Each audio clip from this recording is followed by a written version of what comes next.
है खगोलीय दूरदर्शी का काम क्या होता है। उसके बाद हम लास्ट में डिस्कस करेंगे खगोलीय दूरदर्शी के स्पेशल केस। तो खगोलीय दूरदर्शी क्यों बनाई गई, ये आकाशीय पिंडों को देखने के लिए काम में आती है, जैसे कि आपके पास चंद्रमा हो गया, सूर्य हो गया या अन्य जो प्लैनेट हैं उनको आप देखना चाहते हैं तो खगोलीय दूरदर्शी की सहायता से आप देख सकते हैं। तो चलिए देखते हैं इसका डायग्राम वगैरह और उसके बाद हम इसकी डेरिवेशन देखेंगे। तो नाम है प्रयोज रैन और आपका स्वागत है आपके अपने यूट्यूब चैनल एम ऑफ रैन में। तो चलिए शुरू करते हैं, ध्यान से देखिएगा, फोकस से। तो सबसे पहले खगोलीय दूरदर्शी में एक होता है बड़ा लेंस, इस तरीके से एक होता है बड़ा लेंस और एक होता है छोटा लेंस, इस तरीके से। एक होता है बड़ा लेंस, एक होता है छोटा लेंस और दोनों ही क्या होते हैं, उत्तल लेंस होते हैं। इसको कहते हैं अभिदृश्यक लेंस, अभिदृश्यक लेंस ये होता है। और दूसरा लेंस जो होता है इसको कहते हैं नेत्रिका लेंस, नेत्रिका लेंस। अब ये अभिदृश्यक लेंस जो होता है इसको हम वस्तु की तरफ कर देते हैं। जैसे आपको चंद्रमा को देखना है तो चंद्रमा की तरफ इस अभिदृश्यक लेंस को कर दिया जाएगा। नेत्रिका लेंस जो है इधर आप अपनी आंख रखेंगे तो ये हो गया आपका मुख्य अक्ष। इसको नेत्रिका लेंस आई पीस कहते हैं क्योंकि इधर से वस्तु को देखा जाता है और इधर जिस वस्तु को देखना होता है ये लेंस उधर कर देते हैं। ओके, तो यहाँ पर तो आप अगर कोई आकाशीय पिंड जैसे चंद्रमा को देखेंगे तो जब भी चंद्रमा को देखेंगे तो वहाँ से जो प्रकाश किरणें होती हैं वो कैसे आती हैं, समांतर चलती हैं। तो यहाँ पर मैं दो प्रकाश किरणें डालूंगा जो आपस में क्या होंगी, समांतर होंगी। मुख्य अक्ष के समांतर नहीं होंगी, ये है मुख्य अक्ष, इसके समांतर नहीं आएंगी, इस तरीके से समांतर नहीं आएंगी, वो आपस में समांतर होंगी कुछ इस तरीके से। ओके, तो चलिए देखते हैं क्या इसका प्रकाशिक केंद्र, इसको हम कह देते हैं ओ डैश, इसको कह देते हैं ओ, और सेकेंड वाले का प्रकाशिक केंद्र को नाम हम दे देते हैं ओ डैश। ओके, अब यहाँ से दो किरणें आएंगी मिनिमम, किसी भी वस्तु का प्रति दो किरणों की आवश्यकता होती है। यहाँ पर हम दो किरणें डालेंगे जो आपस में समांतर होंगी और यहाँ पर इस वाले लेंस का हो जाएगा फोकस, जिसको हम कह देंगे F0 कह देंगे। अभिदृश्यक लेंस होता है ऑब्जेक्टिव लेंस, ऑब्जेक्टिव लेंस को हम F0 से प्रदर्शित कर देंगे, FO भी आप इसको कह सकते हैं। ओके, तो इस तरीके से यहाँ पर FO हो जाएगा। जब दो किरणें आएंगी इस तरीके से, पहली किरण ये आ गई और दूसरी किरण इसके प्रकाशिक केंद्र से पास होगी कुछ इस तरीके से। अब ये दोनों किरणें जो है इस तरीके से यहाँ पर ये मिलेगी इस तरीके से। अब दोनों किरणें कहाँ पर मिलती हैं, ये दोनों किरणें मिलती हैं फोकस तल में। ये क्या होता है, फोकस तल।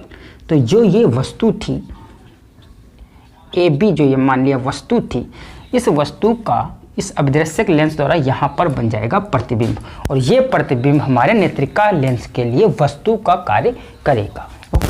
और नेत्रिका लेंस का जो फोकस होगा उसको हम मान लेते हैं FE। इसको हम पीछे से बढ़ाएंगे और इसको हम इस तरीके से पीछे बढ़ाएंगे। तो जब हम पीछे बढ़ाएंगे इस तरीके से तो जो किरणें यहाँ पर मिलेंगी वहाँ पर क्या बन जाएगा, ये बड़ा सा प्रतिबिंब बन जाएगा।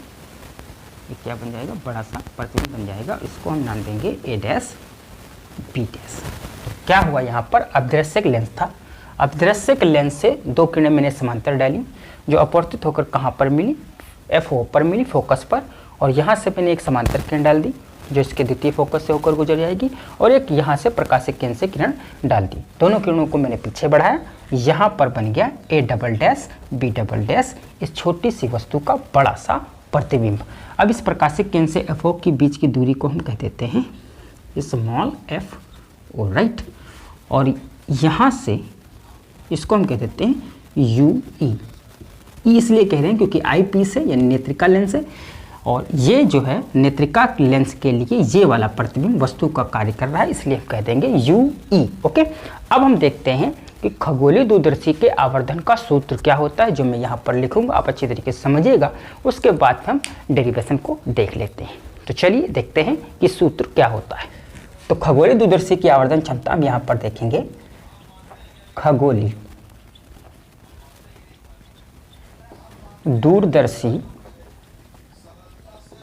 की आवर्धन क्षमता, खगोलीय दूरदर्शी की आवर्धन क्षमता। तो खगोलीय दूरदर्शी की आवर्धन क्षमता को कहा जाता है कैपिटल M। कैपिटल M से इसको प्रदर्शित करते हैं। और कैपिटल M क्या होता है, ये ध्यान दीजिएगा यहाँ पर, अंतिम प्रतिबिंब द्वारा आंख पर बना कोण, अंतिम प्रतिबिंब द्वारा आंख पर बना कोण, अंतिम प्रतिबिंब द्वारा आंख पर बना कोण, अंतिम प्रतिबिंब द्वारा आंख पर बना कोण डिवाइड बाई वस्तु द्वारा आंख पर बना कोण, वस्तु द्वारा आंख पर बना कोण। ये होता है फार्मूला। खगोलीय दूरदर्शी की आवर्धन क्षमता का जो इस फार्मूला निकल के आया है वो ये है, अंतिम प्रतिबिंब द्वारा आंख पर बना कोण जिसको हम बीटा कहते हैं, और वस्तु द्वारा आंख पर बना कोण जिसको हम अल्फा कहते हैं। ये फार्मूला यहाँ पर हम लिख देते हैं, m बराबर बीटा अपॉन अल्फा। ये होता है खगोलीय दूरदर्शी की आवर्धन क्षमता का फार्मूला। अब यहाँ पर अल्फा और बीटा कौन से बन रहे हैं ध्यान दीजिएगा, अंतिम प्रतिबिंब द्वारा आंख पर बना कोण, अंतिम प्रतिबिंब कौन है, ये है, अंतिम प्रतिबिंब ये है, अंतिम प्रतिबिंब द्वारा आंख कहाँ है, आपकी आंख यहाँ पर होगी, इस तरीके से यहाँ पर हो जाएगी आपकी आंख। तो अंतिम प्रतिबिंब द्वारा आंख पर बना कोण, अब ये आंख यहाँ नीचे इसमें लेंस में देख रही है, राइट, कुछ इस तरीके से होना चाहिए था। तो ये अंतिम प्रतिबिंब द्वारा आंख पर बना कोण, अंतिम प्रतिबिंब ये हुआ, अंतिम प्रतिबिंब आंख पर जितना कोण बना रहा है ये बात, ये क्या होता है, बीटा हो गया, राइट, इसको क्या कहते हैं, बीटा। वस्तु द्वारा आंख पर बना कोण, वस्तु ये है, इसके द्वारा आंख पर बना कोण ये वाला, ये हो जाएगा अल्फा। अब अगर ये अल्फा है तो ये भी क्या होगा, अल्फा ही होगा, क्योंकि कैंची वाले कोण है। अगर यहाँ पर अल्फा बनेगा तो यहाँ पर भी क्या बनेगा, अल्फा ही बनेगा। ओके, अब जो है हम यहाँ से निकालते हैं tan अल्फा और tan बीटा, क्योंकि तो सबसे पहले हम बीटा निकालेंगे, अल्फा निकालें। तो tan अल्फा जब हम निकालेंगे तो tan अल्फा लगभग बराबर हो जाएगा अल्फा के। और आपको पता है कि tan अल्फा क्या होता है, लंब बट्टे आधार। तो लंब बट्टे आधार यहाँ से निकालेंगे, अल्फा यहाँ पर बन रहा है, इसका लंब ये क्या है, ए डैश बी डैश। तो ये हो गया इसका लंब, ये हो गया अल्फा। आधार कितना हो जाएगा, एफ ओ हो जाएगा, राइट। तो tan अल्फा यानी अल्फा बराबर कितना हमको मिल जाएगा, लंब बट्टे आधार। लंब कितना है, ए डैश बी डैश, और आधार कितना है, एफ ओ। आधार कितना है, एफ ओ। इससे पहले वाली डेरिवेशन आप जरूर देखिएगा, क्योंकि उससे क्या होगा, ये चीज़ें आपको आसान लगने लगेंगी। मैंने बहुत अच्छी तरीके से बताया, डिस्क्रिप्शन में लिंक पड़ी है, आप जरूर चेकआउट कीजिएगा, ठीक है। तो tan अल्फा लगभग अल्फा के बराबर होगा, क्योंकि ये कोण काफ़ी छोटे होते हैं। तो यहाँ पर ये हो गया लंब बटे आधार। इसी तरीके से हम बीटा जब निकालेंगे तो tan बीटा जब हम निकालेंगे तो बीटा जो है वो लगभग tan बीटा किसके बराबर हो जाएगा, बीटा के। अब ये भी क्या हो जाएगा, लंब बटे आधार। अब बीटा का ये एंगल जो बन रहा है, यहाँ पर बीटा है, ये एंगल अल्फा है। तो लंब क्या हो गया, ये देखिए लंब इसका भी इतना ही, ए डैश बी डैश, और आधार कितना है, यू ई। अब हम इस फार्मूले में वैल्यू पुट कर देंगे। तो m बराबर बीटा के स्थान पे हम लिखेंगे A dash B dash upon U E, फिर मेन बटा ये वाला अल्फा के स्थान पे हम लिखेंगे A dash B dash F O. क्या लिख देंगे, एफ ओ। तो ये कैंसिल आउट हो जाएगा, ये ऊपर चला जाएगा, ये नीचे आ जाएगा। तो m बराबर हमको मिल जाएगा F O upon U E. तो खगोलीय दूरदर्शी की आवर्धन क्षमता का फार्मूला ये निकल के आ गया। ओके, और अगर कोई समझने में आपको दिक्कत है तो वीडियो को थोड़ा सा पीछे करके आप देख सकते हैं, चीज़ें अच्छी तरीके से आपके समझ में आ जाएंगी। ये यहाँ तक नोट करिए, उसके बाद हम डिस्कस करते हैं इसके स्पेशल केस। तो अब हम डिस्कस कर लेते हैं विशेष स्थितियाँ। तो विशेष स्थितियों में हमारे पास पहली स्थिति है, जब अंतिम प्रतिबिंब स्पष्ट दृष्टि की न्यूनतम दूरी d पर बने। यानी कि जब अंतिम प्रतिबिंब जो है वो स्पष्ट दृष्टि की न्यूनतम दूरी d पर बने। स्पष्ट दृष्टि की न्यूनतम दूरी कितनी होती है, 25 सेंटीमीटर। तो इसके लिए जब v कितना हो जाएगा, d हो जाएगा, क्योंकि जब अंतिम प्रतिबिंब यानी जो प्रतिबिंब है वो स्पष्ट दृष्टि की न्यूनतम दूरी d पर बने, तो d कितना हो जाएगा, यहाँ पर माइनस का d आपके पास हो जाएगा, क्योंकि इस तरीके से किरण इधर से डाली है और इधर से दूरियां मापी जाती हैं ना। किरण इधर से आ रही है, दूरियां इधर से मापेंगे। तो ये कितनी पे बना रहे थे, यू ई पे, अब कितने पर बनेगा, d पर। तो v कितना हो जाएगा, -d, और u कितना हो जाएगा आपके पास, u हो जाएगा -u ई। क्या हो जाएगा माइनस यू ई। वी कितना हो जाएगा माइनस डी और यू कितना हो जाएगा यू ई हो जाएगा, क्योंकि जब अंतिम प्रतिबिंब स्पर्श की न्यूनतम दूरी डी पर बनेगा तो वी कितना हो जाएगा डी और यू कितना हो जाएगा यू ई। अब विपरीत माप रहे हैं तो इसलिए यहाँ पर दोनों साइन माइनस के हो जाएंगे। ओके, और एफ आपके पास कितना हो जाएगा यहाँ पर एफ ई, क्योंकि ये वाला फोकस काम में आएगा। अब इसके बाद लेंस फार्मूला डाल देते हैं। लेंस फार्मूला होता है 1/f बराबर 1/v माइनस 1/u। ये होता है लेंस सूत्र। लेंस सूत्र में वैल्यू पुट कीजिए। 1/f की जगह पे हम रखेंगे एफ ई, 1/v की जगह पे हम पुट कर देंगे माइनस डी, माइनस 1/u की जगह पे हम पुट करेंगे माइनस यू ई पुट कर देंगे।